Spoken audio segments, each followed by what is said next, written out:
যে আত্মীয় টাকা বেশি, দাওয়াত তাকে দেওয়া হয় স্পেশাল দাওয়াত।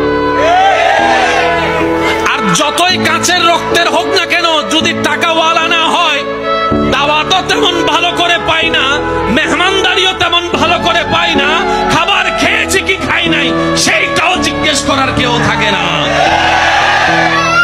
সম্পদ যদি একটু ভালো থাকে, বারবার এসে জিজ্ঞেস করবে, পায়েস খাবেন, একটু চা খাবেন, একটু চিনি কম দিয়ে চা এনে দিই, না ভাই আমার আর পেটে না না একটু খান না, একটু বসেন না, ও রুমটার মধ্যে না একদম এসি আছে, আপনি ওখানে গিয়ে আরাম করুন।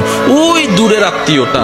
আর যেটা কাছের আত্মীয়, সম্পদ তেমন নাই, পাশ দিয়ে গেলেও জিজ্ঞেস করে না, সে আশা নিয়ে বসে থাকে, হয়তো আমাকে একটু জিজ্ঞেস করবে, আচ্ছা খাই না খাই অন্তত জিজ্ঞেস তো একটু করুক, মনটা বড় হবে যে না আমার আত্মীয় আমাকে একটু জিজ্ঞেস করেছে।